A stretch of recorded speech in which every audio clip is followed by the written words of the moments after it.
Hello my dear students. तो बेटा आज हम स्टार्ट कर रहे हैं आपकी क्लास 8 के सब्जेक्ट सिविक्स का lesson 22 major challenges before the world. Okay, तो इस चैप्टर में हम पढ़ने वाले हैं कि पूरे वर्ल्ड के सामने, विश्व के सामने क्या बड़ी चुनौतियां हैं। ठीक है, तो देखते हैं हम कौन कौन से टॉपिक इसमें कवर करेंगे। सबसे पहला है, हम देखेंगे एनवायरनमेंट क्या होता है और ये किस तरह से पॉल्यूटेड होता है, मतलब प्रदूषित होता है। ठीक है, फिर हम देखेंगे कि ये जो पॉल्यूटेड एनवायरनमेंट है, ठीक है, जो प्रदूषित वातावरण जो है, एनवायरनमेंट जो है वो किस तरह से ह्यूमन बींग्स को अफेक्ट करता है ना, उस पर असर डालता है।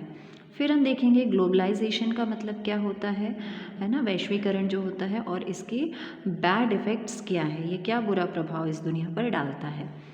फोर्थ है टेररिज्म क्या होता है, आतंकवाद क्या होता है और पूरी दुनिया को इससे खतरा क्यों है। ठीक है, तो चलिए चैप्टर स्टार्ट करते हैं। तो बेटा हम देख रहे हैं कि आज के समय में है ना, सारे ही जो नेशन है, पूरे जो विश्व हैं, देश हैं, वो एक दूसरे पर इंटरडिपेंडेंट है ना, मतलब एक दूसरे पर निर्भर हैं किसी भी चीज़ के लिए, क्योंकि कोई भी आइसोलेशन में अकेला या अलग थलग नहीं रह सकता है ना। कोई भी देश या कोई भी इंसानों का ही एग्जाम्पल हम ले लेते हैं। यदि हम किसी कॉलोनी में रहते हैं और हम ये सोचें कि उस कॉलोनी में हम किसी से बात किए बिना है ना, अपने नेबर्स से, अपने पड़ोसियों से रह सकते हैं, तो क्या ये पॉसिबल है? आपके घर में कोई भी प्रॉब्लम होती है तो सबसे पहले हम अपने नेबर्स को हेल्प के लिए बुलाते हैं, है ना, या अल्टीमेटली वही हमारी हेल्प के लिए आ जाते हैं। तो हम अलग थलग होकर के सबसे अकेले नहीं रह सकते हैं ना, क्योंकि हम एक सोशल एनिमल हैं। तो इसी तरह से जो देश भी हैं वो एक दूसरे पर इंटरडिपेंडेंट हैं। ठीक है, their policies are guided and influenced by the existing international situation. तो आज पूरे विश्व में जिस तरह की परिस्थितियाँ बन रही हैं, सिचुएशंस बन रही हैं, सभी देश अपनी अपनी नीतियाँ उसी तरह से बदलते रहते हैं ताकि एक देश दूसरे देश से अच्छे रिलेशन बनाए रखे, है ना। सभी देश जो हैं अपनी प्रॉब्लम्स शेयर करते हैं। फॉर एग्ज़ाम्पल, किसी कंट्री में किसी चीज़ की कमी है तो वो अपने नेबर कंट्रीज़ से वो सारी चीज़ें मंगवा करके अपनी कमियों को पूरा करेगा, है ना। तो ये जो प्रॉब्लम्स हैं बेटा, ये ग्लोबल इन नेचर, मतलब सभी जगह ये प्रॉब्लम्स हैं। If any nation makes isolated efforts to solve these problems it will not be successful. अब कोई देश यदि सोचे कि मैं अकेला आतंकवाद को ख़त्म कर सकता हूँ, तो क्या ये पॉसिबल है? नहीं।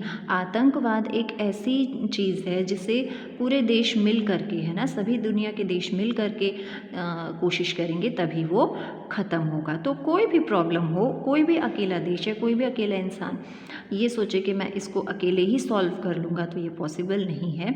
हमें हर स्टेज पर किसी न किसी की हेल्प की ज़रूरत पड़ती है। ठीक है, तो इन सारी प्रॉब्लम्स को सॉल्व करने के लिए, इन्हें हैंडल करने के लिए सभी कंट्रीज़ को जॉइंट एफर्ट्स मिल करके कोशिशें करनी होंगी। ठीक है, फिर हम देखेंगे हमारा फर्स्ट टॉपिक एनवायरनमेंट और पर्यावरण, है ना। तो पर्यावरण वर्ड जो है दो वर्ड से मिल करके बना हुआ है, परि प्लस आवरण। परि का मतलब है चारों तरफ से, आवरण का मतलब है हमारे आसपास, है ना। तो कोई ऐसा कवर जो हमें चारों तरफ से हमारे आसपास हमको घेरे हुए है, उसे हम कहते हैं पर्यावरण और एनवायरनमेंट। ओके, तो एनवायरनमेंट जो होता है बेटा, it is a mixture of several factors. Factors को हिंदी में कहते हैं कारक। ठीक है, अब ये कारक होते क्या हैं? कारक होते हैं बेटा कोई भी एक्सटर्नल फोर्स, सब्सटेंस और स्टेट, कोई भी बाहरी फोर्स, कोई भी चीज़ या कि कोई भी स्टेट, है ना, परिस्थिति जो किसी भी क्रिएचर की लाइफ को अफेक्ट करती है, उस पर असर डालती है, उसे हम कहते हैं फैक्टर। ठीक है, तो एनवायरनमेंट में भी ऐसे ही फैक्टर्स होते हैं जिसे हम दो पार्ट में डिवाइड किए हुए हैं, एक है ऑर्गेनिक और एक है नॉन ऑर्गेनिक। ठीक है, ऑर्गेनिक मतलब होता है जैविक, है ना, जो जैविक, जो आप समझ लो कि जो लाइफ से संबंधित संबंधित है ना, जैसे कि ट्री हो गए, प्लांट्स हो गए, क्रीचर्स, एनिमल्स, ये सारे लिविंग बींग्स हैं। और नॉन ऑर्गेनिक मतलब का मतलब होता है जो अजैविक हैं, है ना, जो जीवित नहीं है, like water, mineral, soil, air, solar energy. तो ये सारे नॉन लिविंग आप कह सकते हैं, है ना। तो ये फैक्टर्स हैं जो हमारी लाइफ को अफेक्ट करते हैं। अब both factors of environment are different from each other but are interlinked.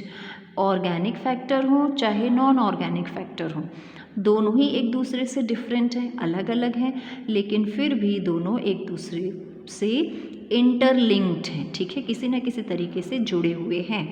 In the natural conditions, the life of a creature is not affected by a single factor, but all the environment factors together affected.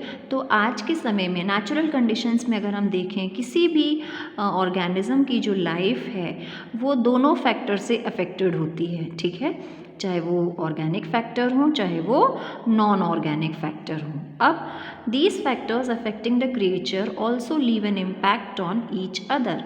अब जब ये factor किसी भी creature की life को affect करते हैं तो ये एक दूसरे पर भी अपना असर छोड़ते हैं, और इस तरह से पूरी अर्थ में एक बैलेंस बना हुआ होता है। But various natural and man made reasons are disbalancing the environment and it pollutes our environment. तो ये बैलेंस बनने के बावजूद कई ऐसी चीज़ें होती हैं बेटा जो इस बैलेंस को डिस्टर्ब करती हैं, और इसी वजह से हमारा जो एनवायरनमेंट पल्यूट होता है तो हमारी अर्थ का बैलेंस डिस्टर्ब होता है, ठीक है। चलो, अब such undesirable changes occurring in physical, chemical and organic properties of air, water and soil which along with human beings damage the entire natural structure is called pollution। अब pollution क्या होता है, जैसे हम प्रदूषण कहते हैं ना, तो जो हमारे पास ऑर्गेनिक नेचुरल चीज़ें, हमारे पास हवा है, पानी है, मिट्टी है, जब इनकी ऑर्गेनिक प्रॉपर्टीज़ हमारी वजह से चेंज होती है, ठीक है, हम कुछ ऐसा करें कि एयर की ऑर्गेनिक प्रॉपर्टीज़ में बदलाव आए, चेंजेस आए, मिट्टी की ऑर्गेनिक प्रॉपर्टीज़ में चेंजेस आए, वाटर की ऑर्गेनिक प्रॉपर्टीज़ में चेंजेस आए, उस स्टेज को हम कहते हैं उस पर्टिकुलर चीज़ का पॉल्यूशन, प्रदूषण, ठीक है।